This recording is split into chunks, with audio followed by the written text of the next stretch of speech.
अस्सलाम वालेकुम। सौतेली माँ मेरी शक्ल ही मेरी सबसे बड़ी दुश्मन थी, जिसने डाली बुरी नज़र डाली। कभी कभी मैं सोचती हूँ कि लोग कहते हैं कि अल्लाह कभी किसी के साथ ज़्यादती नहीं करता, मगर मेरे साथ तो अल्लाह ने सिर्फ ज़्यादतियाँ ही की हैं। मुझ पर कुफर का फतवा लगाने से कबल अगर आप मेरी कहानी जान लें तो शायद आप भी यही कहेंगे। मेरी माँ का इंतकाल उसी वक्त हो गया जब मैंने इस दुनिया में पहला सांस लिया था। मेरा पहला सांस मेरी माँ का आखिरी सांस साबित हुआ। तभी किसी ने मेरा नाम रखने का नहीं सोचा। पैदा होते ही मेरा नाम मनहूस, डाइन और चुड़ैल रख दिया गया। माँ के कफन दफन से फारिग होकर जब लोगों को मेरा ख्याल आया तो उन्होंने मेरे वालिद की फ़ौरन दूसरी शादी करवा दी। मेरी सौतेली माँ जो मेरे नाम पर घर में आई थी, मुझे ही अपना सबसे बड़ा दुश्मन समझती।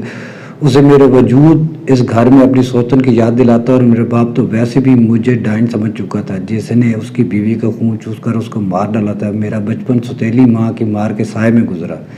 मेरी सौतेली माँ को यही लगता कि मैं ही इस घर की गुर्बत की जिम्मेदार हूँ। इसी वजह से एक दिन उसने मेरा सौदा एक जिस्म बेचने वाली नायका से काट डाला। मेरे बाप के सामने कह दिया कि मैं घर से भाग गई। इस तरह उस घर से मेरा रिश्ता हमेशा के लिए तोड़ डाला, बल्कि मेरी कीमत के बदले में एक खती रकम भी हासिल कर ली। 14 साल की उम्र में जो पहला गाहक मुझे नसीब हुआ वो कोई ट्रक ड्राइवर था। चरस और अफीम के नशे में उसने मेरे जिस्म का जो हाल किया, उसके बदले में अगले 8 दिन तक बिस्तर से उठने से कासे रही।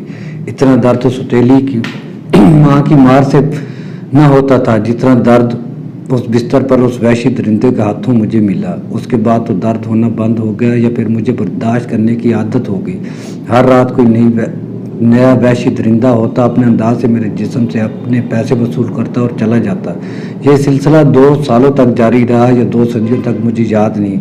मगर एक रात मेरी ज़िंदगी में वो आया, वो भी मेरी कीमत अदा करके सबकी तरह मेरे जिस्म से खेलने ही आया था।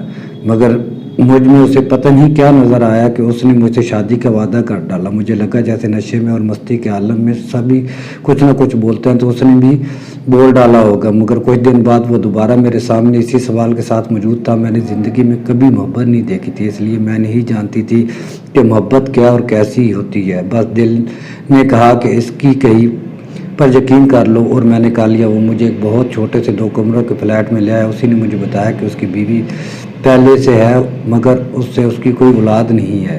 वो मुझे अलहदा से उस घर में रखेगा और हफ्ते में 1 दिन मेरे पास आया करेगा। तो मैं अपना घर और एक सहारा पाकर खुशी से पागल हो गई थी। मैंने उस घर को अपनी मोहब्बत से सजा दिया। वो भी कभी कभार आता। वो बहुत कामगो और अपने काम से काम रखने वाला आदमी था।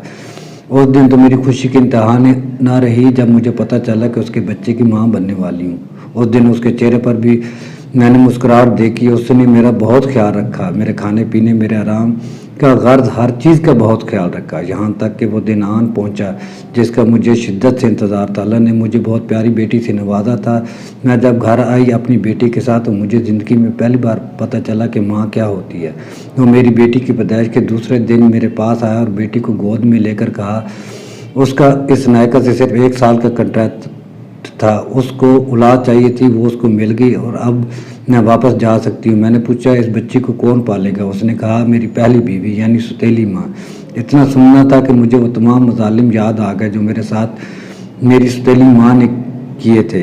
उसके बाद पहले तो झपट कर मैंने उससे अपनी बेटी को छीना, उसके बाद छुरियों के पैर पर वार करके उसको ख़त्म कर डालो। उसको छुरियाँ मारती रही। होश मुझे उस वक्त आया जब खुद को पुलिस की हिरासत में पाया। जिस बेटी को सौतेली माँ से बचाने के लिए सब किया, वो अब भी सौतेली माँ के पास ही पल रही है, और मैं जेल में दिन काट रही हूँ कि ना जाने मुझे क्या सज़ा मिलती है। अब आप ही फैसला करें कि मेरे रब ने जो ज़िंदगी मुझे दी वो बहुत सख्त न थी। वीडियो देखने का बहुत शुक्रिया। वीडियो को लाइक कर दें, चैनल को सब्सक्राइब कर दें।